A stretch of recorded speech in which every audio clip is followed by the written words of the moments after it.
बेस्टच्या पतपेढीच्या निवडणुकीमध्ये ठाकरे बंधूंना धक्का, ठाकरे ब्रँड कोमात, देवाभाऊ जोमात असा मजकूर लिहिलेला बॅनर सेना भवनासमोर लावून दिवसलं.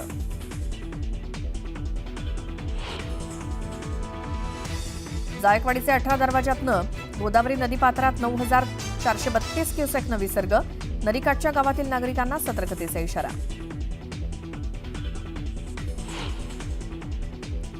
कोल्हापुरात पंचगंगा नदीची वाटचाल धोका पातळीकडे, आंबेवाडी चिखली गावाला स्थलांतरित होण्याच्या सूचना, जिल्हाधिकाऱ्यांकडून पूरपरिस्थितीची पाहणी.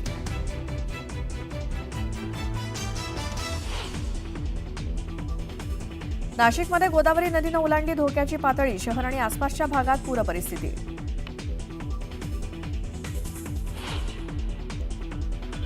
राज्यात आजही मुसळधार पावसाचा इशारा, मुंबई, पालघर, ठाण्यासोबतच मराठवाडा, विदर्भातही पावसाचा अलर्ट, नागरिकांनी नदीकिनारी न जाण्याचं आवाहन. भीमा नदीनं इशारा पातळी ओलांडली तर चंद्रभागा नदीला पूर, पंढरपुरातील 125 कुटुंबांचं स्थलांतरण, नागरिकांना सतर्क राहण्याच्या सूचना. सांगलीच्या कृष्णा नदीने इशारा पातळी ओलांडली, नदीची पाणी पातळी 42 फुटांवर, नागरिकांना सतर्क राहण्याच्या सूचना.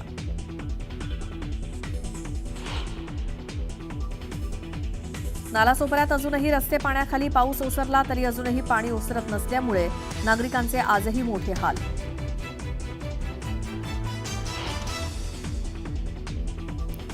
उपराष्ट्रपतीपदाच्या निवडणुकीसाठी भाजप ऍक्शन मोडवर, मुख्यमंत्री देवेंद्र फडणवीसांवरती मोठी जबाबदारी, राज्यातील सर्वपक्षीय नेत्यांसोबत फडणवीस साधणार संवाद.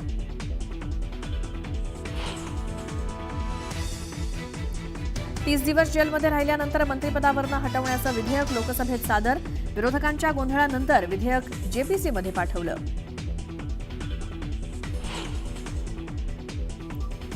आज संसदेच्या पावसाळी अधिवेशनाचा शेवटचा दिवस, ऑनलाईन गेमिंग सोबतच अनेक विधेयकं राज्यसभेत होणार सादर, भाजप खासदारांसाठी व्हीप जारी.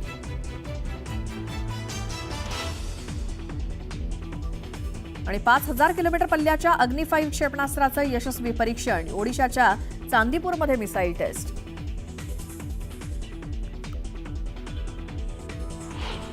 बघूयात, राज ठाकरे देवेंद्र फडणवीस यांच्या भेटीला जात आहेत.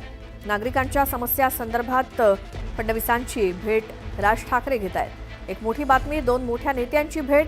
मनसे अध्यक्ष राज ठाकरे हे राज्याचे मुख्यमंत्री देवेंद्र फडणवीस यांच्या भेटीला जात असल्याची माहिती मिळाली आहे आणि या दोघांची भेट होतीये. नागरिकांच्या काही समस्यांसंदर्भात मनसे अध्यक्ष राज ठाकरे हे मुख्यमंत्र्यांची भेट घेत आहेत. या संदर्भात माहिती आपण घेऊयात. आमच्या प्रतिनिधी प्रणाली कापसे आपल्या सोबत आहेत. प्रणाली, मनसे अध्यक्ष राज ठाकरे आणि देवेंद्र फडणवीस यांच्या भेटीबद्दल काय माहिती द्याल? मनसे अध्यक्ष राज ठाकरे यांना काही दिवसांपूर्वी कुर्ला इथल्या जमीन प्रकरणामध्ये काही रहिवासी हे त्यांना भेटायला आले होते आणि त्यावेळेला मनसे अध्यक्ष राज ठाकरे यांनी आश्वासन दिलेलं होतं की तुमचा प्रश्न जो आहे तुम्ही मुख्यमंत्र्यांपुढे मांडेल, लवकरच मी मुख्यमंत्र्यांची भेट घेणार आहे आणि हा ज्या काही जागेच्या संदर्भातली तुमची समस्या आहे ती मी मुख्यमंत्र्यांपुढे मांडेन आणि त्याचबरोबर इतर आणि काही महत्त्वाचे मुद्दे आहे. या मुद्द्यांना घेऊन मनसे अध्यक्ष राज ठाकरे हे थेट मुख्यमंत्री देवेंद्र फडणवीस यांची भेट घेत असल्याचं कळतंय. आता ही भेट सुरू असल्याची माहिती मिळती आहे. नेमकी ती भेट कुठे होत आहे हे अजून कळलेलं नसलं तरीही मुख्यमंत्र्यांच्या शासकीय निवासस्थानी ही भेट होत असल्याची चर्चा आहे. परंतु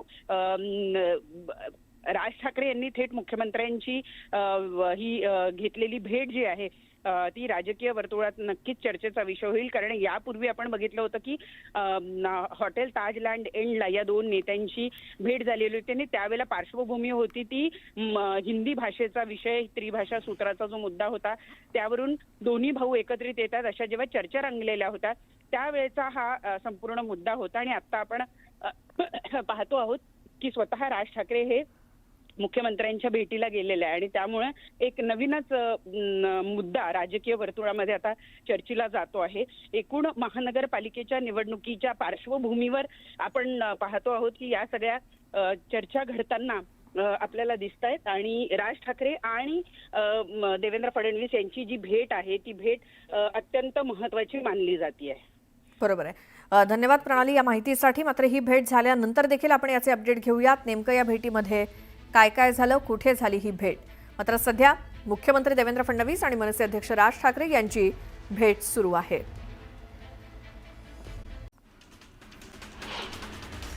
जायकवाडी धरणाचे 18 दरवाजे उघडण्यात आले. या 18 दरवाजातून गोदावरी नदीपात्रात 9,432 क्युसेक वेगानं पाण्याचा विसर्ग सुरू करण्यात आला. त्यामुळे नदीकाठच्या नागरिकांना सतर्क करण्यात आलंय. नाशिकच्या गंगापूर धरणातून गोदावरी नदीमध्ये पाणी सोडण्यात आलंय. त्यामुळे गोदावरी नदीनं रौद्ररूप धारण केलंय. नदीला आलेल्या पुरामुळे नदी किनारी असलेल्या नागरिकांना सतर्क करण्यात आलंय. दरम्यान गोदावरीच्या पुराची ड्रोननं टिपलेली दृश्य कॅमेऱ्यात कैद झाली आहेत.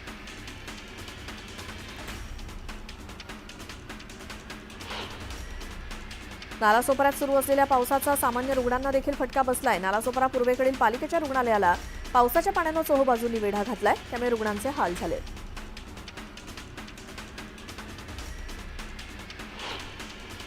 सतत पडणाऱ्या पावसामुळे भिवंडी तालुक्यातील लोणाड ग्रामपंचायत हद्दीतील शिवनगर इथे 2 गोदामांना पावसाच्या पाण्यानं वेढलं होतं.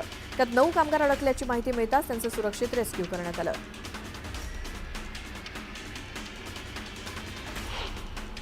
भंडाऱ्याच्या गोसेखुर्द धरणाच्या पाणलोट क्षेत्रात सातत्यानं मुसळधार पावसानं हजेरी लावली. धरणाच्या जलसाठ्यात वाढ झाल्यामुळे जलसाठा नियंत्रित ठेवण्यासाठी धरणाचे सर्व 33 दरवाजे अर्ध्या मीटरनं उघडण्यात आले होते. परंतु आता पावसाचा वेग मंदावल्यामुळे धरणाचा विसर्ग देखील कमी करण्यात आला आहे. सांगलीत कृष्णा नदीनं धोक्याची पातळी ओलांडली आहे. मगरमच्छ कॉलनी, सूर्यवंशी प्लॉट, मिरज कृष्णा घाट, कुर्णे वस्ती या ठिकाणी पाणी आल्यामुळे नागरिक स्थलांतरित होत आहेत. आतापर्यंत 125 कुटुंब स्थलांतरित झाली आहेत. कोल्हापुरात झालेल्या मुसळधार पावसामुळे पंचगंगा नदीनं इशारा पातळी ओलांडली आहे. त्यामुळे एनडीआरएफच्या पथकानं पूर परिस्थितीची पाहणी केली.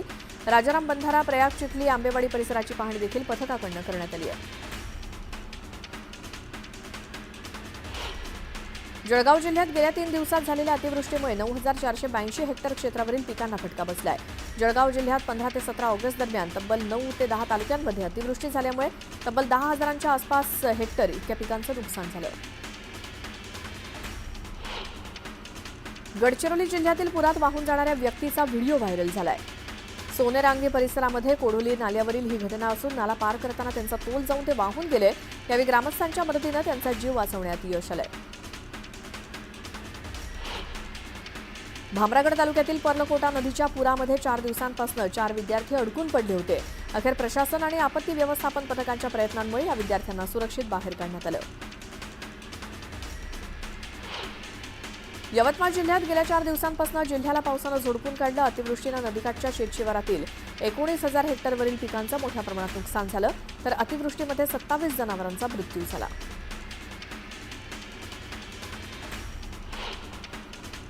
भीमाशंकर परिसरात 24 तासात मुसळधार पावसानं हाहाकार माजवला. 24 तासात 342 मिलीमीटर पावसाची नोंद झाली.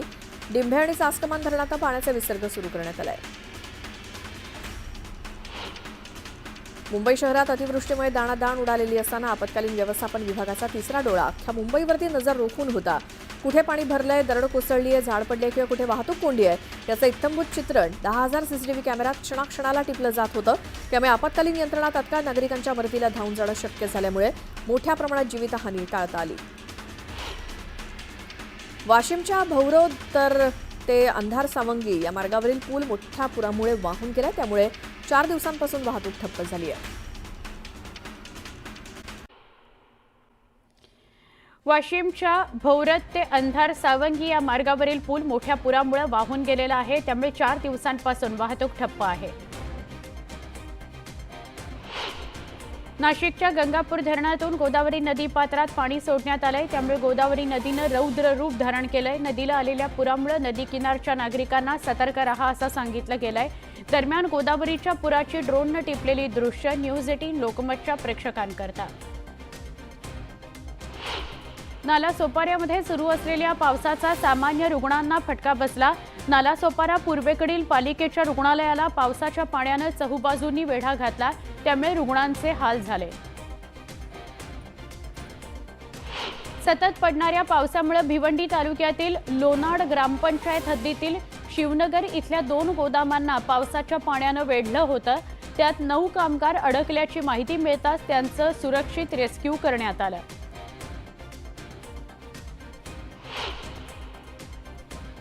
भंडाऱ्याच्या गोसेखुर्द धरणाच्या पाणलोट क्षेत्रात सातत्यानं मुसळधार पाऊस पडतो आहे। धरणाच्या जलसाठ्यामध्ये वाढ झाल्यामुळे जलसाठा नियंत्रित ठेवण्याकरता धरणाचे सगळे 33 दरवाजे अर्धा मीटरनं उघडण्यात आले होते, परंतु आता पावसाचा वेग मंदावल्यानं धरणाचा विसर्ग देखील कमी करण्यात आलेला आहे।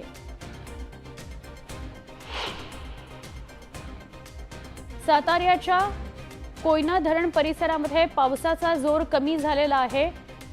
कोयना धरणातून पाण्याचा विसर्ग कमी करण्यात आलेला आहे। सध्या कोयना धरणातून 82,100 क्युसेक पाण्याचा विसर्ग सुरू आहे। सांगलीमध्ये कृष्णा नदीनं धोक्याची पातळी ओलांडली आहे।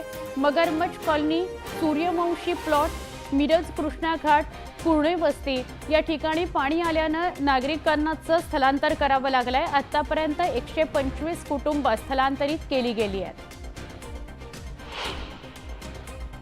कोल्हापुरामध्ये झालेल्या मुसळधार पावसामुळे पंचगंगा नदीनं इशारा पातळी ओलांडली आहे। त्यामुळे एनडीआरएफच्या पथकानं पूरस्थितीची पाहणी केली। राजाराम बंधारा, प्रयाग, चिखली, आंबेवाडी या परिसराची पाहणी देखील पथकाकडून करण्यात आली।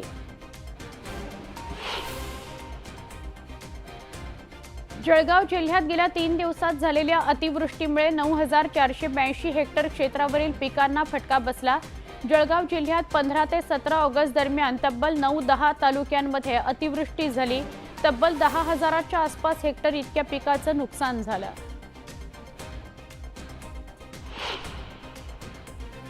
गडचिरोली जिल्ह्यातील पुरात वाहून जाणाऱ्या व्यक्तीचा व्हिडिओ व्हायरल झालाय।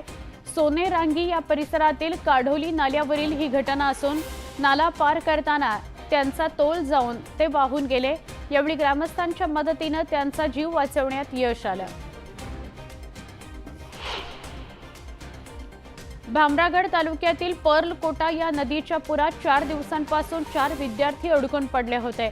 अखेर प्रशासन आणि आपत्ती व्यवस्थापन पथकाच्या मदतीने प्रयत्नानं विद्यार्थ्यांना सुरक्षित बाहेर काढण्यात यश आलं।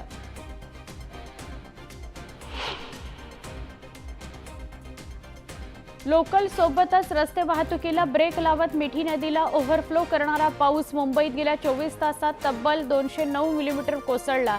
ऑगस्ट महिना संपायला 10 दिवस शिल्लक आहेत। मुसळधार पाऊस असाच कोसळत राहिला तर या वर्षातील पाऊस ऑल टाइम रेकॉर्ड मोडण्याची शक्यता आहे। यवतमाळ जिल्ह्यात गेल्या 4 दिवसांपासून पावसानं झोडपून काढलेला आहे। अतिवृष्टीने नदीकाठच्या शेतशिवारातील 19,000 हेक्टरवरील पिकाचं मोठ्या प्रमाणात नुकसान झालेलं आहे, तर अतिवृष्टीत 27 जनावरांचा मृत्यू झालेला आहे।